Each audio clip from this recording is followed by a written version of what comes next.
పునరుద్ధానుడు, మరణపు ముళ్ళు విరిచిన దేవుడు, మరణమును గెలిచిన దేవుడైన యేసుక్రీస్తు నామమున అందరికీ వందనాలు, దేవునికి స్తోత్రాలు. పునరుద్ధానుడైన యేసుక్రీస్తు ప్రభువు ఈ పునరుద్ధాన ఆదివారం కొరకు మనకు అనుగ్రహించిన దేవుని వాగ్దానము, కృపావార్త. కీర్తనల గ్రంథము 16వ కీర్తన 11వ వచనము. నీ సన్నిధిలో సంపూర్ణ సంతోషము కలదు, నీ కుడి చేతిలో నిత్య సుఖములు కలవు. దేవునికి స్తోత్రం కలుగునుగాక, దేవునికి మహిమ కలుగునుగాక. పునరుద్ధాన్ని గెలిచిన సజీవుడైన యేసుక్రీస్తు ప్రభువు మనతో చెప్తున్న మాట, ఆయన సన్నిధిలో సంపూర్ణ సంతోషం. లోకంలో ఈ సంపూర్ణ సంతోషం అనేది ఎక్కడ దొరకదండి. లోకంలో సంతోషం ఉంటుంది కానీ అది సంతోషం కాదు. ఒకవేళ ఏదైనా గృహం కట్టుకుంటే కొంతకాలం, ఒకవేళ ఏదైనా జీతం పెరిగితే కొంతకాలం, ఇంకొక కార్యక్రమం ఏదన్నా అయితే కొంతకాలం.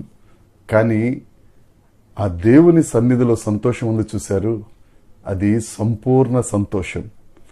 ఎప్పుడు ఆ సంతోషం వస్తుందంటే అదే కీర్తన గ్రంథం 16వ అధ్యాయం 11వ వచనంలో, జీవ మార్గమును నీవు నాకు తెలియచేసేదవు. జీవ మార్గమును, జీవించే మార్గమును తెలియజేసే దేవుడు యేసుక్రీస్తు ప్రభు. ఆయన లేఖనాల్లో ఒక మాట చెప్తారు కదా, నేనే మార్గము, నేనే సత్యము, నేనే జీవం. ఆ జీవ మార్గమును తెలియజేసి మనల్ని మోక్ష మార్గానికి నడిపించే గొప్ప దేవుడు ఆయన. ఆయన మార్గంలో మనం నడిస్తే, ఆయన మనకు తెలియజేసిన జీవ మార్గంలో మనం అడుగులేస్తే, అది ఇరుకు మార్గమైన మనకు సంపూర్ణ సంతోషం ఉంటుంది.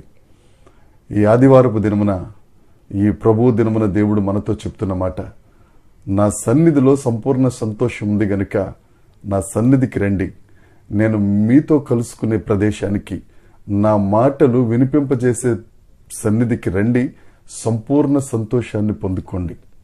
ఆ జీవ మార్గంలో 128వ కీర్తన 1వ వచనం ప్రకారం, యెహోవా యందు భయభక్తులు కలిగిన వాడు, ఆయన త్రోవల యందు నడుచువాడు ధన్యుడు. ఆయన త్రోవల్లో, ఆ జీవ మార్గంలో నడిస్తేనే మనకు ధన్యత. నా ప్రియ సహోదరి సహోదరుడా, ఆ ధన్యత, ఆ ఆశీర్వాదం ఎలా తీసుకెళ్తుందంటే 2వ వచనం, నిశ్చయముగా నీవు నీ చేతుల కష్టార్జితమును తింటావు, నీవు ధన్యుడవు, నీకు మేలు కలుగును. నీ లోగిట నీ భార్య ద్రాక్షావల్లి వలె ఉండును, నీ భోజనపు బల్ల చుట్టూ నీ పిల్లలు ఒలీవ మొక్కల వలె ఉంటారు.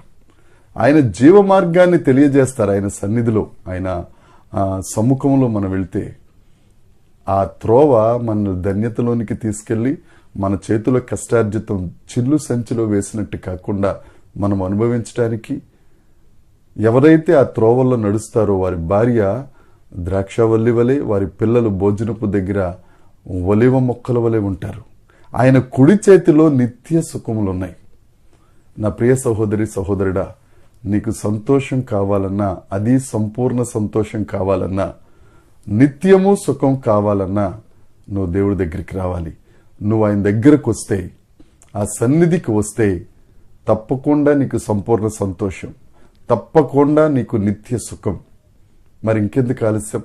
దేవుని సన్నిధికి వెళ్దాం, దేవుని మాటలు విందాం, ఆయన తెలియజేసే జీవ మార్గంలో నడుస్తూ సంపూర్ణ సంతోషాన్ని, నిత్య సుఖములు పొందుకుని నిత్య ఆశీర్వాదములను పొందుకుందాం.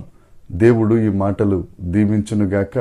ప్రతి ఒక్కరిని ఈ పునరుద్ధాన ఆదివారపు ఆశీర్వాదములతో నింపునుగాక. Have a blessed Sunday. దేవునికి స్తోత్రం. ఆమెన్, ఆమెన్, ఆమెన్.